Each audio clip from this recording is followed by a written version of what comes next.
Jesus often told stories. He told a story we call the prodigal son.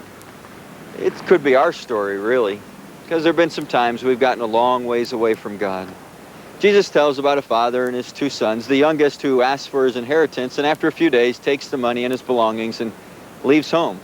He's sick of being at home. In his culture, in his day, what he was saying to his father was this: I wish you were dead. I wish you didn't exist. Sometimes we've said that to God, haven't we? Oh, maybe we haven't been bold enough to say to him, I wish you were dead. But our actions and our choices, our decisions have said to him, I wish you didn't exist. I don't want to be a part of you anymore. I don't want to have anything to do with you. Jesus tells about how the young son has friends and good times and money, but eventually the money runs out, and so do the friends, and so do the good times. And he ends up in a foreign land slopping hogs for a living.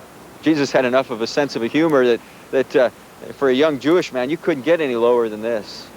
And the young man is distraught at his situation. But the Bible says he comes to his senses. Maybe that happens to us. We get a long ways away from home, and we recognize that some of the things we thought were going to bring us joy aren't doing that at all. The poet Carl Sandburg said, there is an eagle in me who wants to soar, and there's a hippopotamus in me who wants to wallow in the mud. It's the hippo that's gotten me in trouble sometimes. My choices, my decisions, that have hurt myself and hurt others and have gotten me off in a foreign land a long ways away from God. But this young man comes to his senses, and he says, you know, my father's servants are doing better than I am. I don't have a right or deserve to be called his son, but maybe he'd hire me on. And so he heads back home. What about us?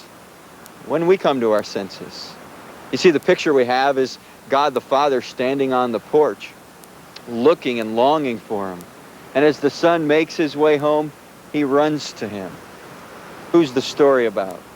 We'll come back and talk about that in just a moment.